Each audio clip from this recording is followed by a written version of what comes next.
year. I remember I was in school, and I remember my mother was so excited.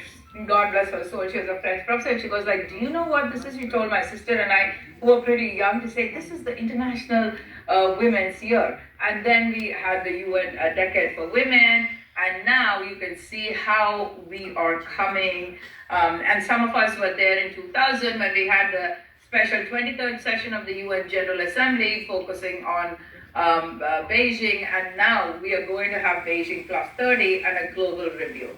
So our voices need to be heard, and it's just not heard, we need to take action. Now coming back to this is actually one of the new figures which is out, it's 2024.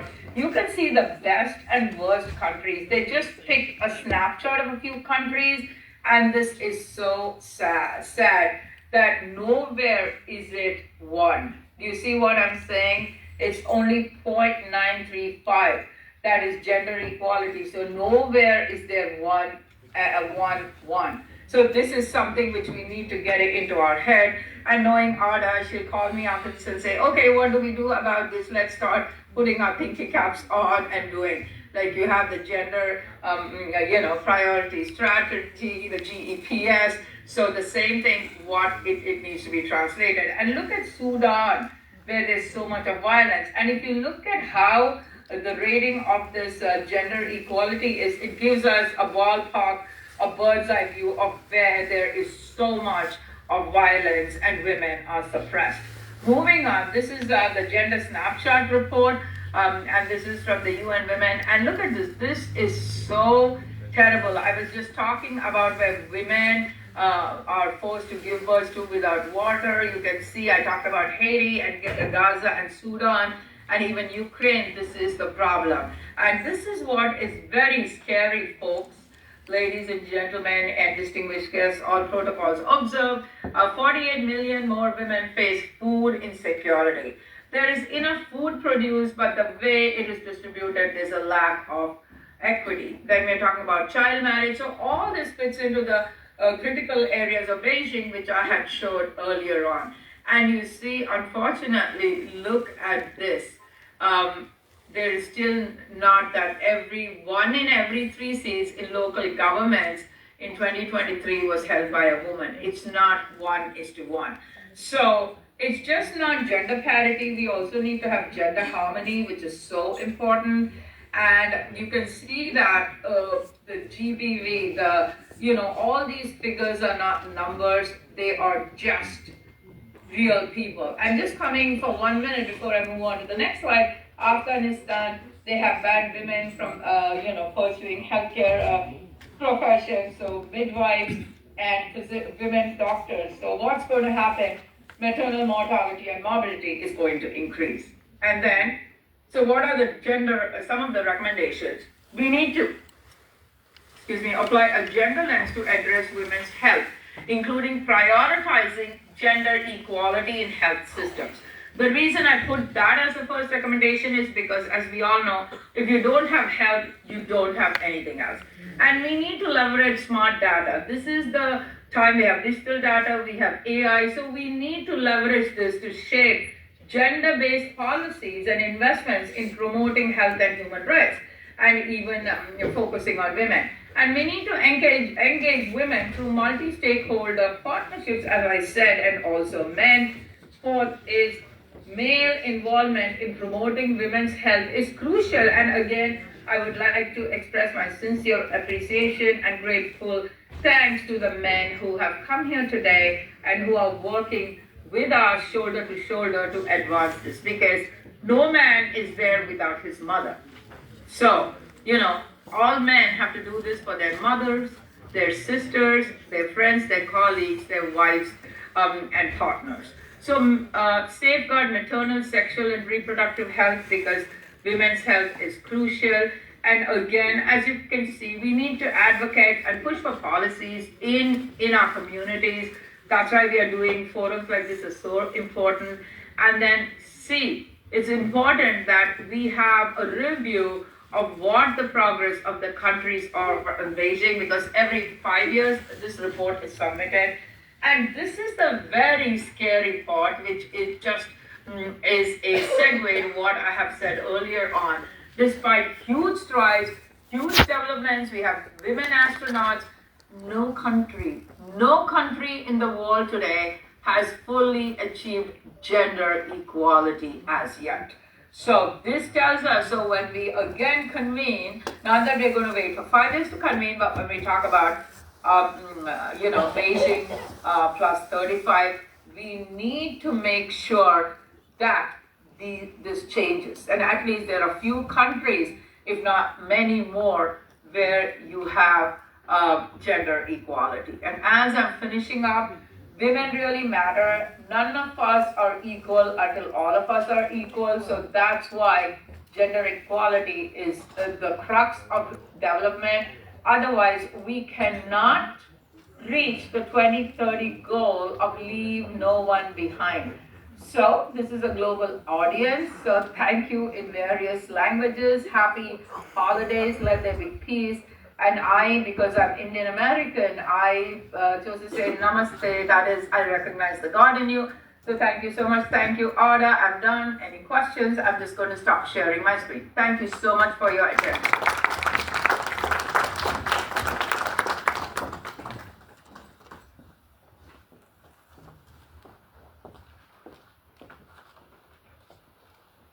Again, we can put our hands together again.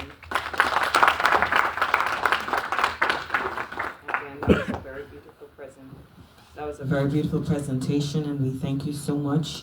There was so much information that was presented to us that can be impacted, and I'm sure it's information that we can take along in our communities and share with our women and our girls. All right? So thank you very much, Dr. Padmini. And going along with the flow of our program today, we're going to hear now from our keynote speaker, Dr. Edgar Ridley, my apologies, and his invest to prevent gender-based violence on men and women, diversity of people's voices to issues of violence. And I'm just going to read a bit on Mr. Edgar J. Ridley, who's the chairman of Edgar J. Ridley and Associates, Inc. He's an expert on symbolic behavior and its impact on culture, studied and did research, also known at the Radiocarbon Laboratory, and he's also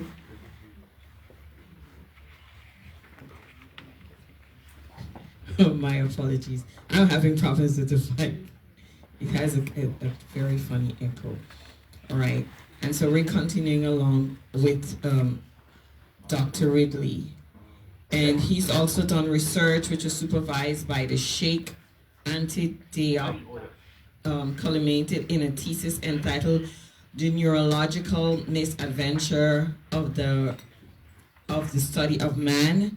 And also, after serving 6 years in the U.S. Marine Corps, Mr. Ridley became an associate with the Metropolitan Associates of Philadelphia, a think tank sponsored by the World Council of Churches out of Geneva, Switzerland.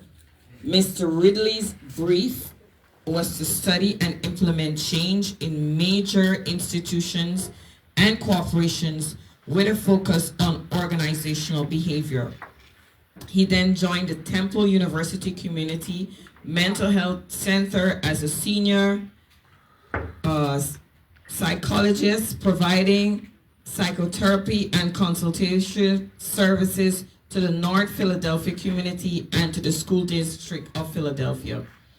Mr. Ridley then founded the Edgar J. Ridley and Associates, Inc., an international management consulting firm specializing in organizational behavior and productivity with offices in New York and worldwide affiliates.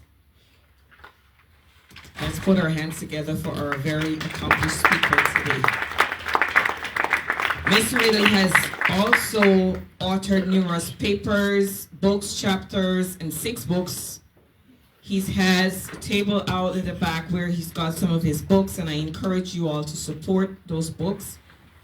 One is entitled An African Answer, The Key to Global Productivity, Symbolism Revisited, Notes on the Systematic Thought Process, and 3-volume series, The Golden Apple, Changing the Structure of Civilization. 3 volumes culminated into his masterpiece, The Golden Apple, Changing the Culture of Civilization, and Anthology.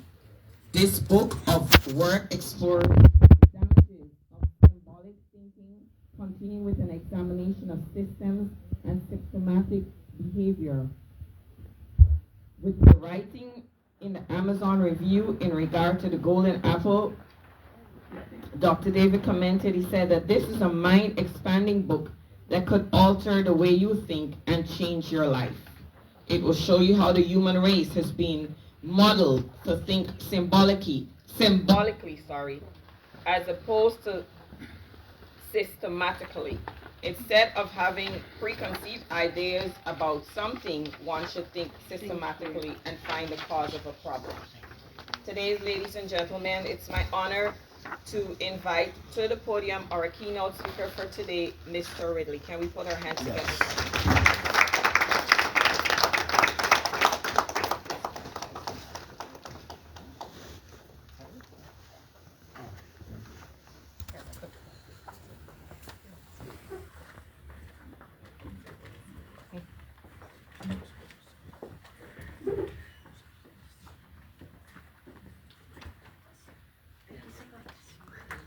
Good morning. I want to thank Dr. Ada and Ruth Sisters Fellowship for the opportunity to address you today.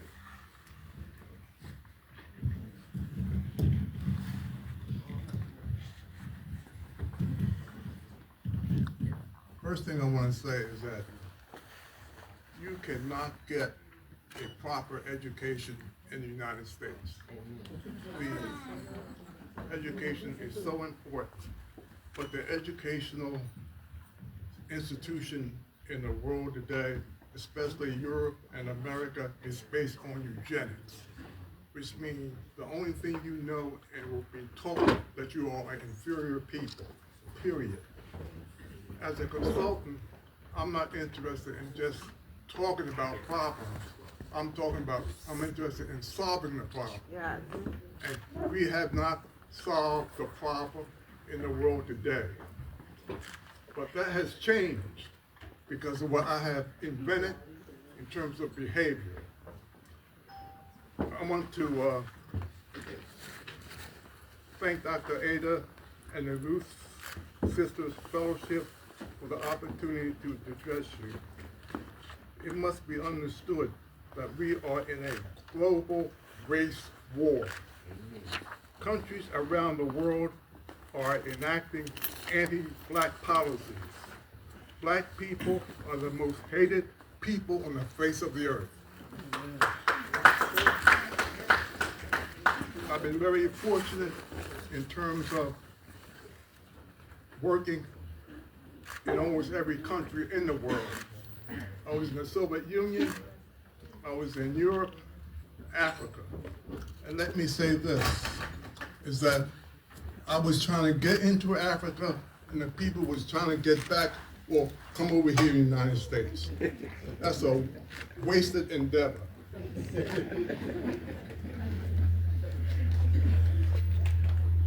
Unfortunately, in all my travels globally, I have faced nothing but hatred. Very fortunate to be alive in today's world. Africa is in danger of being destroyed unless we change our behavior patterns. There are some African countries that are beginning to rebel against the continual Western exploitation. We Africans must change our behavior if we are to survive. That involves eradicating symbolic thought and behavior, which produces a highly superstitious nature that results in the inability to come together as a continent. The biggest fear of the Western world is a united Africa, which utilizes its vast natural resources, productivity for its people. Europe and the rest of the Western world continues to exploit the inability of African leaders to work together to produce a solid front. This behavior of African leaders is that symbolic thinking and behavior, which provides an inability to work together and to make proper decisions that will enhance the benefit of the continent's population. The practice of symbolic thinking and behavior opens the door for superstition, mythology, and of course racism. Racism is a mental illness, period. Racism and white supremacy permeates all our society around the globe. Here in America, Dr. Alvin Toussaint, a renowned black psychologist from Harvard University Medical School, requested that racism is be classified as a mental illness in the psychiatric literature. The response from the American Psychiatric Association said we cannot do that because racism is a norm of society. Now, when you look at symbolism produces racism. Symbolism, thinking symbolically, is indeed a mental illness. It's hard to, I'm gonna say a lot of stuff that's gonna be hard to digest. But like I said, our whole practice is to solve problems, just not talk about it. Exactly. The American society is mentally ill. A population that thinks and behaves symbolically is a mental illness. Now, my wife keeps telling me that the only reason that you have invented concepts that no one else has is because the way you were educated. My family are mostly Ivy League schools, like Harvard, Princeton, but I found something wrong with that. I found that people who come out of these schools really feel inferior because they've been taught to be inferior. For instance, in the Sudan, what's happening in the Sudan is totally ridiculous. So we can talk about women in the Sudan.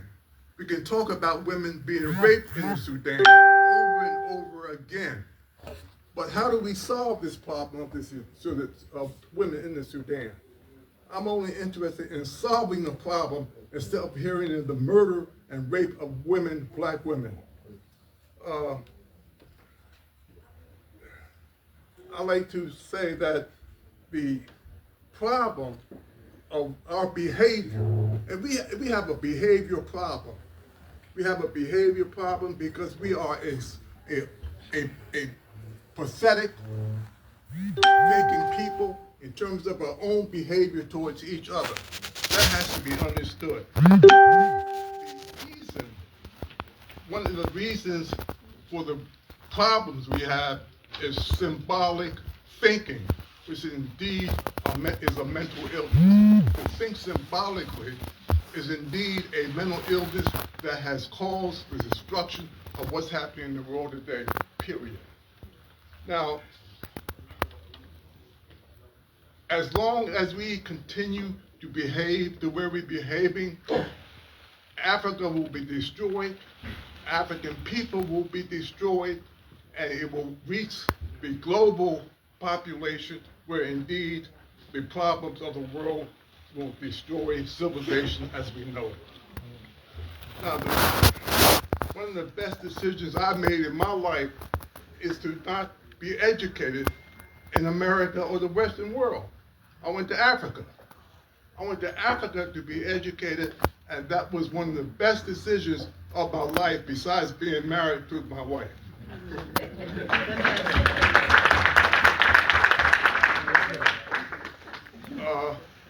the reason why I went to Africa is to study. I was fortunate enough to study at the University of Dakar in Senegal, West Africa, under one of the greatest scholars in the world, Sheikh Anta Diop. Yeah. Diop was a nuclear physicist, Egyptologist, a social physical anthropologist, and one of the greatest scholars ever to exist on this earth. He had talked about Africa, lectured about Africa. He's got his PhD from the Sorbonne in Paris. But he had 3 opportunities for his PhD, and they rejected him because he was talking about Egypt and the population of Egypt as being black. So in his 3rd try at the University in the Sorbonne in Paris, he brought several scholars with him and got his PhD. One of the things that we have to understand is that our behavior, what is wrong with our behavior? What is wrong is because we see people in a mythological, we make decisions mythologically. The first time we see a person, we automatically redress and accept what we have been taught about these people. And this is what we call symbolic thinking. So when you look at the Sudan, women are being raped and murdered in the Sudan, and nothing is happening to stop this murder. The husbands, the fathers, and the males of the Sudan are telling their wives, sisters, to kill themselves before they're being raped. They give their wives knives. Everybody gets a knife. Every female gets a knife to kill themselves before they're raped, because to be raped is a bad omen. Now, when you get into a situation when you can tell your wife to kill herself before she is being raped, to not face this hideous connotation, and the family will be embarrassed because the individual was raped, is about as sick as you can get. How can you tell your wife to kill herself before she is raped? Or how can you tell women to jump in the river to drown themselves before they're being raped? This is because of the superstitious nature of the neurological processes of the brain that makes us think and behave symbolically. We are a sick people. The 99% of the population of the world think and behave symbolically. Now, that has caused a lot of problems in academia. The reason why is because I've invented a concept called the symptomatic thought process. This concept, I'm happy to say, is being used by some medical doctors in terms of the practice of medicine. This concept says that when you meet someone, and the moment you meet someone, you think of them symbolically. That is superstitious, ritualistic behavior, and that is why husbands can tell their wives to kill themselves, because of this ritual superstition, which is insane. So I have to tell you that the vast majority of the people in the world today are mentally ill, period. If you don't believe me, it's just because you haven't been nowhere. But when we see and behave the way we see, we hate each other. We hate ourselves, so we hate each other. That is the biggest problem. And let me tell you this. This is going to be problematic.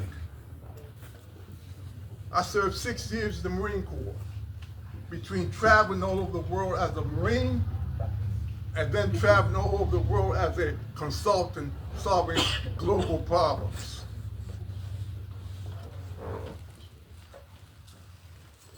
I've seen too many people die over religion and race. Religion and race has been the problem of the world. One of the first things that I learned at the University of Picard, which I already knew, my thesis was the neurological intervention of primordial man.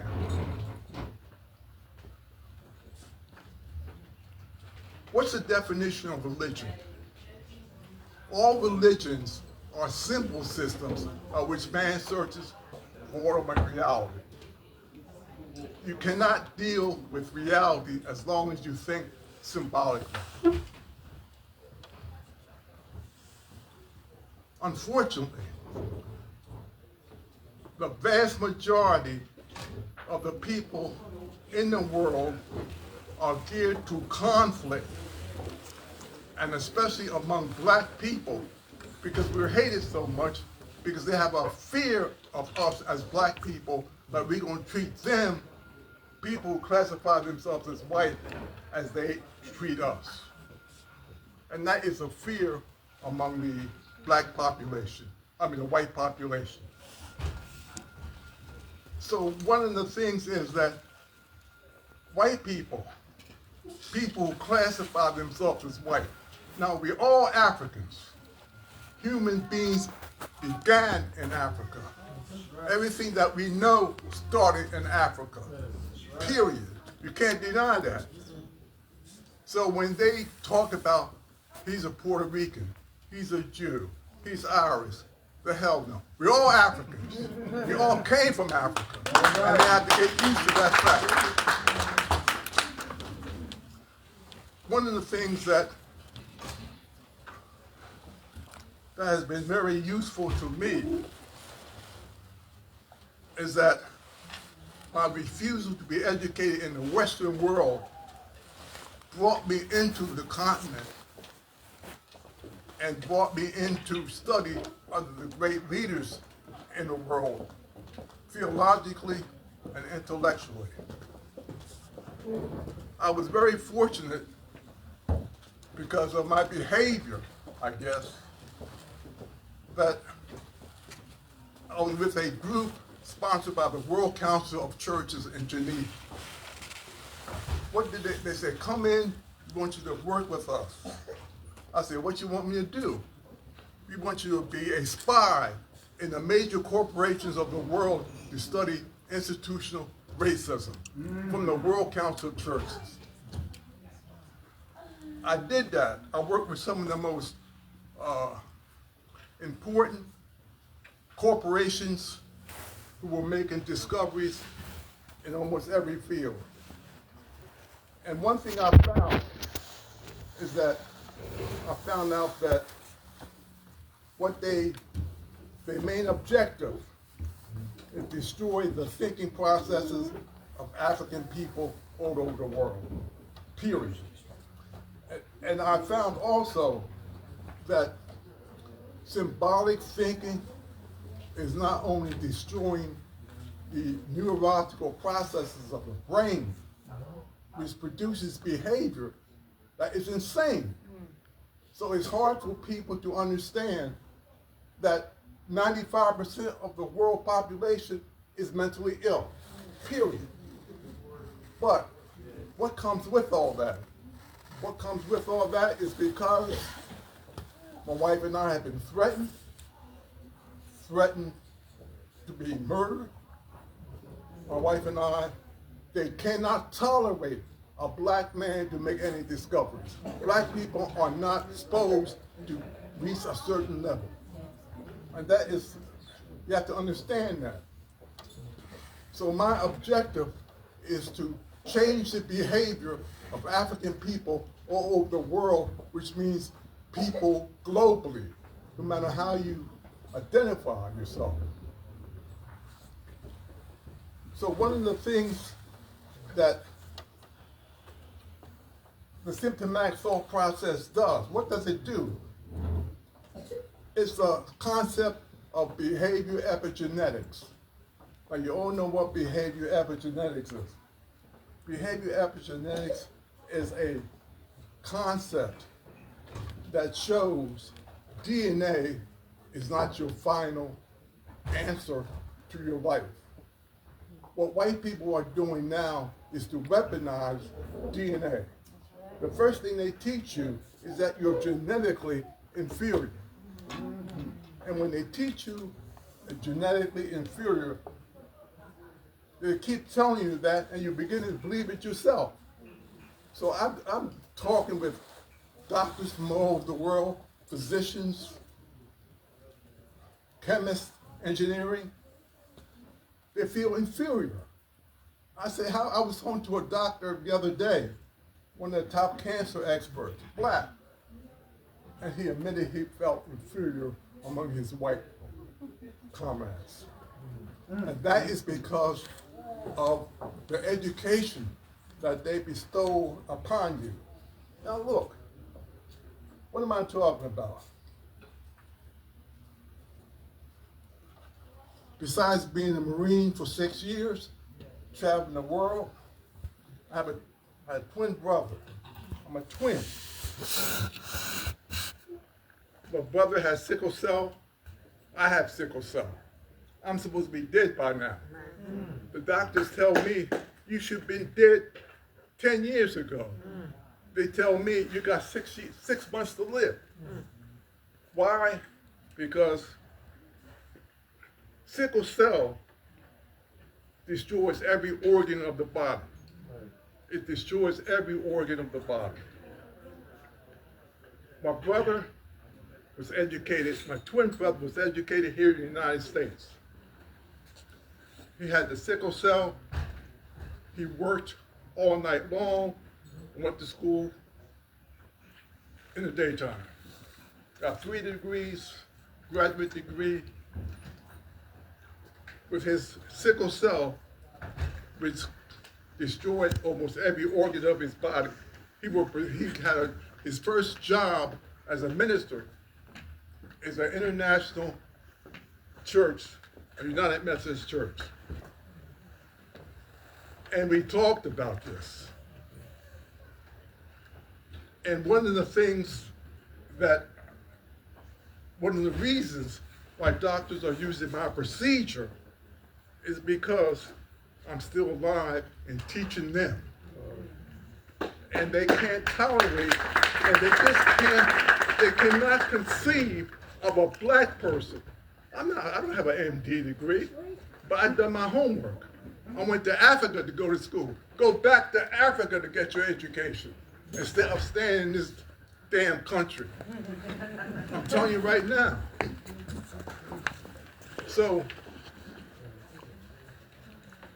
racism I've had to deal with, number one, I was never treated for my sickle cell.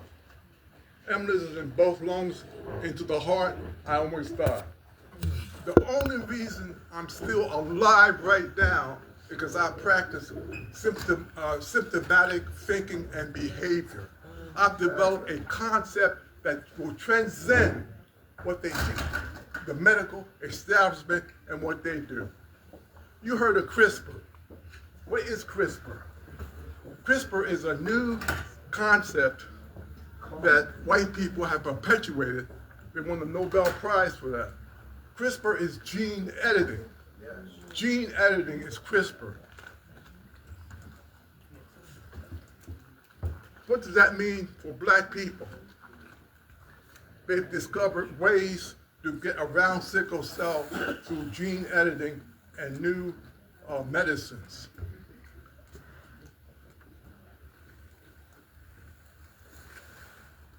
Gene editing, people classify themselves as white or is using gene editing to create a new type of person. That's the new scientific area now. They want to get away from black people as much as possible, so they're creating a new area where people will look different, and become more white. That is their whole politic right now.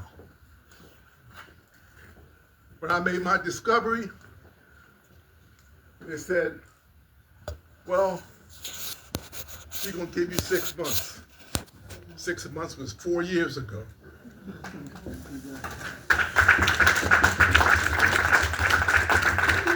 But it's real. I'm human. I was scared shitless. Of course, because they say you have 6 months to live. I have a family. But I did my homework. I studied continuously, over and over. Ignorance is not bliss. We don't study as a people. We could buy $500 worth of sneakers or clothes or cars or whatever and walk out with that and still be stupid. We have to educate ourselves, period. One thing Diop was saying and taught me, my thesis was a neurological intervention primordial man. He didn't agree with it all the way because he did not live long enough to see that the conclusion to this. But he was one of the greatest scholars who ever lived. And what I'm saying is that we are a frustrated people. When we hate ourselves, we expect to hate other people. What does that mean? Black people, when they meet each other, they think, oh, he can't come up with anything because he's black like me. I met that so many times. It's understood. They feel bad about themselves, so they're going to want you to feel bad about yourself. That's what's happening over the black community, period. We are still an enslaved people. We are not free. And as long as we think symbolically, we will continue to be slaves. That's right. Period. And religion is one of the things that makes us a slave. I know it's hard. I know it's hard, but do your homework, read a book. Study. One of the things Diop said, and he didn't always agree with me, he says religion is a symbol. It is. That's what it is. It's a symbol. It's myth. Yes. When you think religiously or theologically, it's a myth. It's a superstition. It doesn't solve anybody's problem. Period. Get used to it. Get used to it. And if you wonder why we behave the way we behave towards each other, it's because of symbolic thinking. When I was at the university, they said, oh, are you serious? All religions started in Africa. Everything started in Africa. Religion started in Africa. We can go to church, we can do whatever we do religiously. Hang it up. Hang it up is not going to work for you. And I know that's hard to take, but religion, God is a symbol. Thank you very much.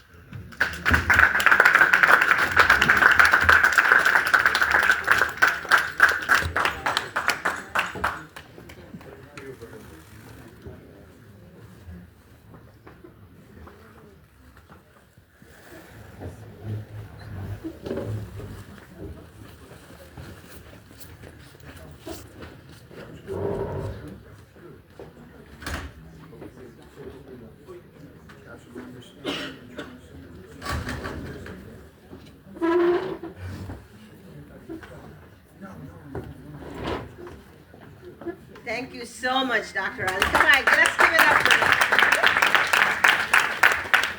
I was listening to this statement, and I know a lot of people here don't actually acknowledge this, but it's so true. Yes, it is. You understand? And that's why I said it's a talking room. We have to talk to each other, and we have to be realistic about our presence in the world. If we are going to make changes, okay, we have to face facts, we have to face reality, and we have to work together to do that. and we have to get to that place on a realistic journey in order for us to get that place. So thank you so very much for that address. I really appreciate it. I know that you have books in the back, but I hope that you share your website, because like myself, I know I would be interested in following up on some of your studies and your work that you do, so people can contact you and people can get some of this information. Thank you very much. Thank you. Yes, so you have your website and everything else to share? Yes, I Okay, have. and I know that your wife is here, so may I steal her for just 1 second? Come on up here.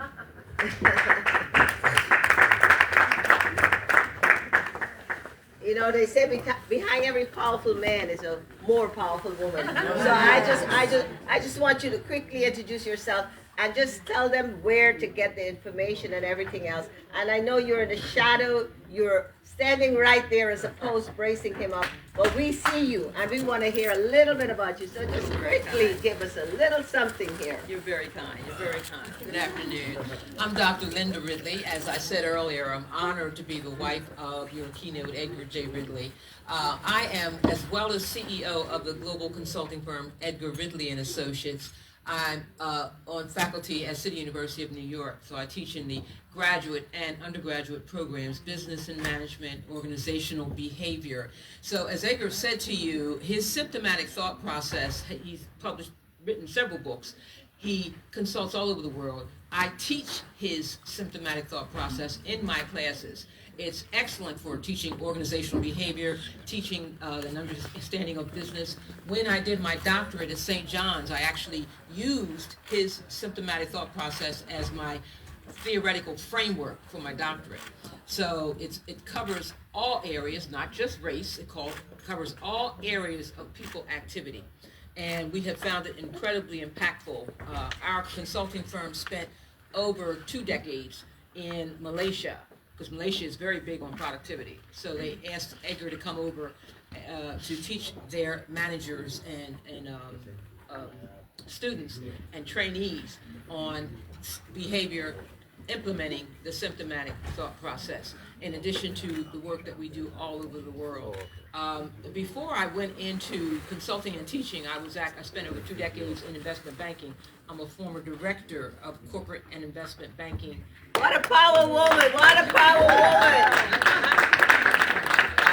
That was at Wachovia Securities, now known as Wells Fargo Advisors. So I provide that data point because I found it so impactful in implementing Edgar's concept in all of those areas. And so I certainly use it in business. And a lot of my research work looks at, for instance, when we teach business, how we leave out the stories of African people, very particularly here in America, chattel slavery and how that contributed to business and the economy.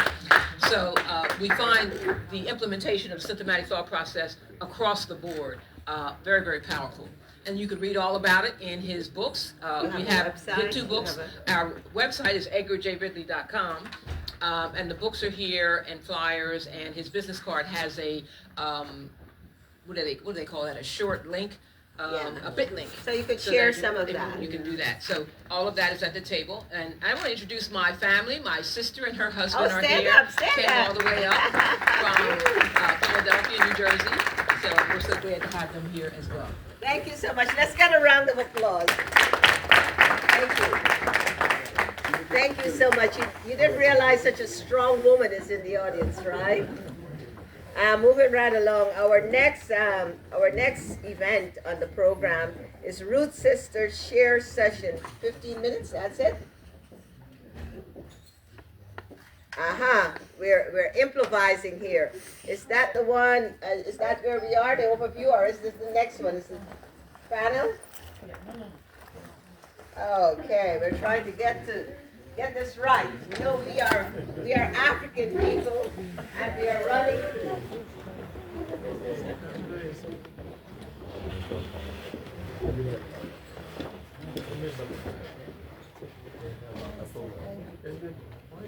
Okay, so it's Ruth Sisters Empty Story Share season session from start to Overcome by Dr.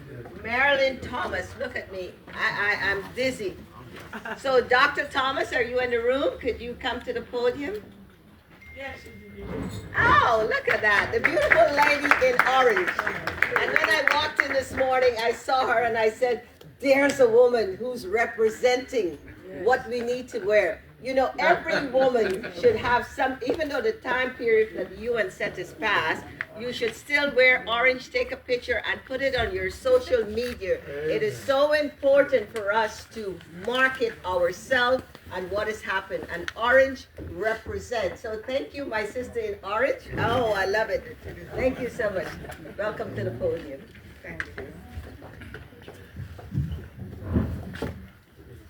It's afternoon, so good afternoon, ladies and gentlemen. Good afternoon. I want to greet everyone, Archbishop, His Excellencies, everyone in their respective offices. I want to say thank you to Dr. Ada for having me. Thank you for your team. It's an honor to be here. Great job so far. So my name is Marilyn Thomas, and I want to give glory and honor to my Lord and Savior Jesus Christ, Amen. Who without him I will not be standing here. Amen. I want to also greet my bishop, Dr. Cheryl Allbacker. I'm not seeing her here, but I want to say greetings to her. And everyone else who know me and who don't know me. So I grew up in Trinidad and Tobago. I had a wonderful childhood. I'm one of 6 kids. So I had a big family. And growing up was enjoyable. Growing up